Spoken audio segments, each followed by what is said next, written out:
Big thing for the Bengals, and being based in Cincinnati, you're going to hear a lot of Bengals talk. Um, the Bengals looked like they were going to get back on track. They had the players only meeting a couple weeks ago. They beat the Steelers, and then it all fell apart. Joe Flacco, Jamar Chase, T. Higgins doing great. Offensive line, not great, but playing okay. They have a running game now. They're putting up 40 something points a game, but their defense forgot how to defense. Um, this past weekend, they lost in what you would expect Patrick Mahomes to do to teams. They lost that way to Caleb Williams. And if you've watched our show before and have paid attention to our NFL content, we're not the highest on Caleb Williams, and he looks a lot better under Ben Johnson. We'll see if he can kind of ramp it up a little bit and maybe start hitting some players underneath. But when you play the Bengals defense, everybody's open. Um, the trade deadline has come and gone, and the Bengals got rid of disgruntled linebacker Logan Wilson. Um, we love him here in Cincinnati, but Al Golden has a different plan for the defense, and players are saying it's not the scheme, so it's just a personnel issue. And getting rid of one of your best players for a seventh round pick seems about on par with the Bengals.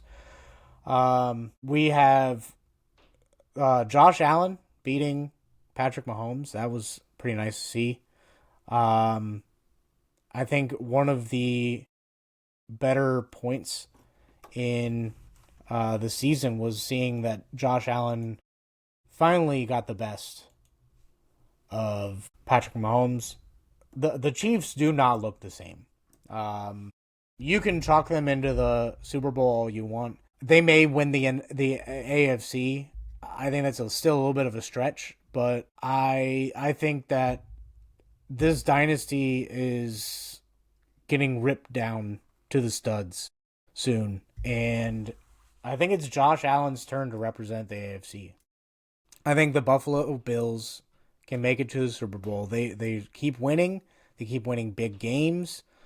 I think there's a couple of things that they got to figure out, but I think the biggest hurdle is somehow there seems to be a power shift from the AFC to the NFC. The AFC had like the top 6 teams in the NFL at one point, and then now you're seeing teams in the NFC just come out of nowhere. I mean, a lot of people have written off the Rams in years past, and they were a ball thrown 1 foot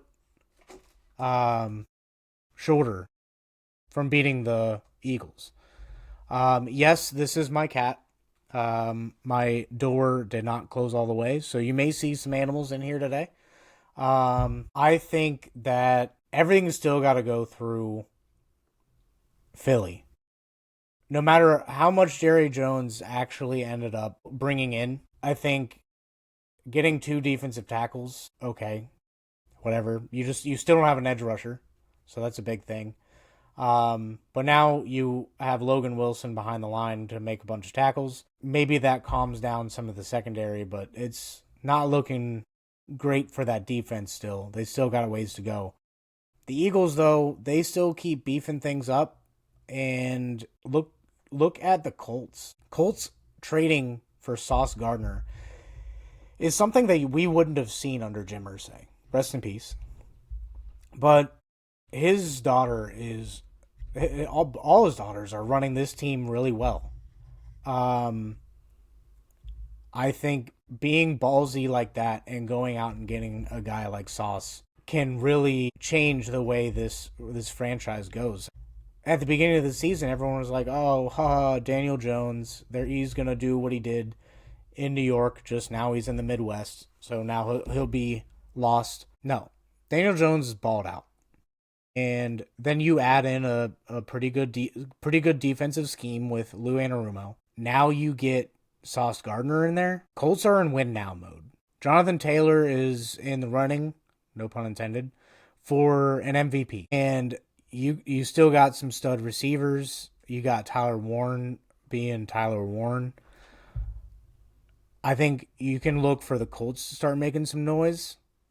I think ultimately though it's gonna have to you have to go with past Patrick Mahomes and Josh Allen. Those are the two you really got to worry about.